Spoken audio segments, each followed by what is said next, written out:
প্রিয় দর্শক, আপনারা কি কখনো একটি প্রশ্নের সম্মুখীন হয়েছেন যে কে আপনি বা মানুষ জাতির অস্তিত্ব কি, কিভাবে আমাদের জন্ম, সত্যি কি ভগবান আমাদের জন্ম দিয়েছেন? এই প্রশ্নের সঠিক উত্তর হয়তো আপনার জানা নেই, আমারও জানা ছিল না, কিন্তু বৈজ্ঞানিক তথ্য এটা প্রমাণ করে যে মানব জীবনের অস্তিত্ব ওই সুদূরে থাকা তারা থেকে পাওয়া যায়। হ্যাঁ, ঠিকই শুনেছেন, আকাশের ওই টিমাতি তারা থেকেই উদ্ভব জীবনের।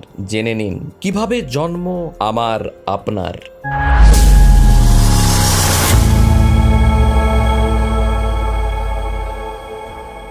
Big bang theory.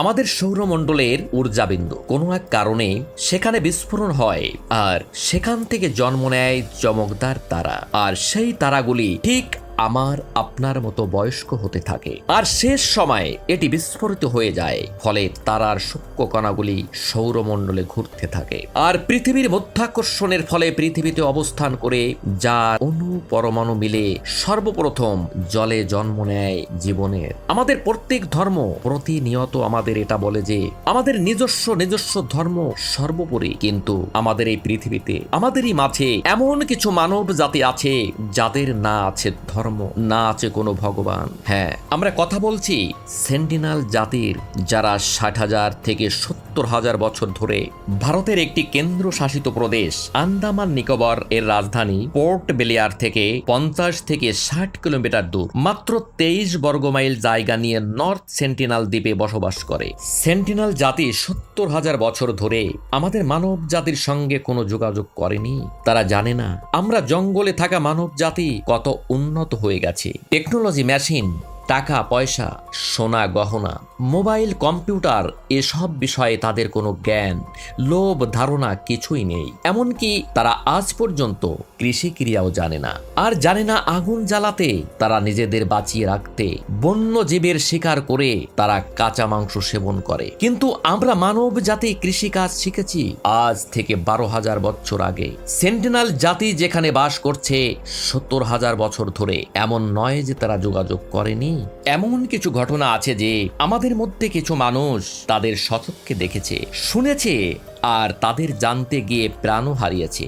আধুনিক সময়ে 1981 সালে প্রথমবার একটি জাহাজ এই দ্বীপে ফেসে যায়, আর সেন্টিনাল জাতি সেখানে এসে ভেলা ও তীর দিয়ে আক্রমণ শুরু করে দেয়। কিন্তু ইন্ডিয়ান বায়ু সৈনিক হেলিকপ্টারের সাহায্যে সবাইকে বাঁচিয়ে নেয়, আর ওই লোহার জাহাজটি ওখানেই থেকে যায়, যেটি এখনো গুগল ম্যাপে দেখা যায়। সেন্টিনাল জাতি এই প্রথমবার লোহা নিজের চোখে দেখে। এরপর তারা নিজেদের ভালা ও তীরে লোহার ব্যবহার শুরু করে। এর আগে পর্যন্ত তারা এটাও জানতো না লোহা কি জিনিস। 4 জানুয়ারি 1991-তে আবার একবার সেন্টিনাল জাতির সাথে সম্পর্ক করার চেষ্টা হয়, কিন্তু এবার একটি ভারতীয় মহিলা মধুবালা এই মিশনের নেতৃত্ব করেছিলেন। মধুবালা যখন সেখানে পৌঁছান তখন তাদের জন্য নারকেল নিয়ে যান। তাদের উপহার দেবার জন্য আইল্যান্ডের কাছে যেতেই মধুবালা ও সবাই তাদের নারকেল দেওয়ার জন্য চেষ্টা করে। তবে হঠাৎ একটি ছেলে তার ধনুক দিয়ে তীর মারতে যায়, কিন্তু তখনই সেন্টিনাল জাতির মধ্যে থেকে একটি মহিলা তীর চালাতে বাধা দেয়। এই প্রথমবার তাদের ভালোবাসা পায় আধুনিক মানব জাতি। আর এই ভালোবাসার বিশেষ কারণ হয়তো একটি মহিলার ক্ষেত্রেই সমাপ্ত ছিল। কারণ 2004 সালে যখন এই দ্বীপে ভূমিকম্প হয়, তখন সরকার থেকে সাহায্য করার জন্য সেখানে হেলিকপ্টার পাঠানো হয়। হেলিকপ্টার সেখানে পৌঁছাতেই তারা আক্রমণ শুরু করে, যেটাতে বোঝা যায় যে তারা ঠিক আছে আর তাদের সাহায্যের কোনো প্রয়োজন নেই। 2006 সালে যখন মাছ ধরতে গিয়ে দিশেহারা হয়ে সেখানে দুটি জেলে পৌঁছায়, তখন তাদের তীর ও ভালা দিয়ে হত্যা করে সমুদ্রের পাড়ে ফেলে রেখে দেয়। এই কাহিনী এখানেই সমাপ্ত হয়নি। 1997 সাল থেকে সরকার দ্বারা এই আইল্যান্ডে যাওয়া নিষিদ্ধ করা সত্ত্বেও 14 নভেম্বর 2018 সালে জন অ্যালেন নামে 26 বছরের এক যুবক জেলেদের টাকা দিয়ে সেন্টিনাল আইল্যান্ডে যাওয়ার প্রস্তুতি নেয়, এই আইল্যান্ডে খ্রিস্টান ধর্ম প্রচারের জন্য। জন যখন 15 নভেম্বর এই আইল্যান্ডে পৌঁছায়, সে সেখানে ছোট ছোট পাতার ঘর দেখতে পায় আর কিছু মহিলার কথা শুনতে পায়। তখনই দুজন পুরুষ ধনুক দিয়ে তাকে আক্রমণ শুরু করে। জন ভয়ে সেখান থেকে পালিয়ে আসে।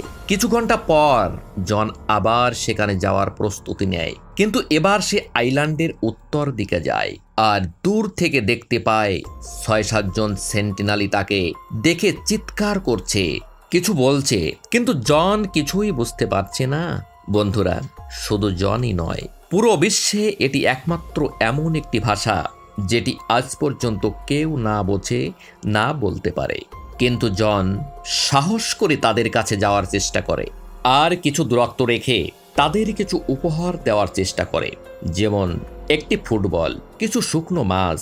জন এদের সঙ্গে কথা বলার জন্য বাইবেলের কিছু লাইন তাদের বোঝানোর জন্য বলে, জিজাস আমাকে এখানে পাঠিয়েছে, জিজাস তোমাদের ভালোবাসে। ইতিমধ্যে পেছন থেকে তাদের ভেতর থেকে একজন জনের ছোট্ট নৌকা চুরি করে নেয় আর একজন জনকে টার্গেট করে তীর মেরে দেয়, কিন্তু তীরটি জনের বুকের সামনে ধরে রাখা বাইবেলে এসে লাগে। জন জীবন বাঁচানোর জন্য জলে নেমে সাঁতার কেটে জেলেদের কাছে পৌঁছায়। রাতে সে নিজের ডায়েরিতে লেখে, জায়গাটা কি রাক্ষসদের জায়গা, এরা তো জিদান্সের নামও শুনতে চায় না। তারপর সে লেখে, আমি এখানে মরতে চাই না। কিন্তু নিজের ধর্মকে নিয়ে জনের পাগলামো এত বেড়ে গিয়েছিল যে নিজেকে আবারও কনভিন্স করে 16ই নভেম্বর সে আবার সেখানে যায়। আর যাবার আগে সে পরিবারকে একটি চিঠি লিখে যায়, যদি আমি এখানে মারা যাই তাহলে কারো কোনো দোষ হবে না। তারপর জন যখন সেখানে পৌঁছায় তার কিছুক্ষণ পর দেখতে পাওয়া যায় যে জনের মৃতদেহ সমুদ্র কিনারে পড়ে আছে। জন এলিনের মৃত্যুর পর থেকে সরকার সেখানে আরও সুরক্ষা বাড়িয়ে দেয়। এখন এই আইল্যান্ডের 5 কিলোমিটারের মধ্যে যাওয়া সবার বারণ। এরা মানব জাতির সব থেকে পুরনো অস্তিত্ব বলে এদের নিজেদের মতো করে থাকতে দেওয়া হয়েছে, কারণ এরা চায় না বাইরের কেউ এদের সাথে যোগাযোগ করুক। তাই এদের সাথে এরপর থেকে আর কোনো ধরনের সম্পর্ক করা নিষিদ্ধ করে দেওয়া হয়েছে। তো বন্ধুরা, কেমন লাগলো ভিডিওটি? আশা করি ভিডিওটি আপনাদের ভালো লেগেছে। তাহলে অবশ্যই চ্যানেলটিকে সাবস্ক্রাইব করে দেবেন এবং ভিডিওটি আপনাদের পরিচিতদের মধ্যে অবশ্যই শেয়ার করে দেবেন। ভালো থাকবেন সবাই, দেখা হচ্ছে আগামী ভিডিওতে।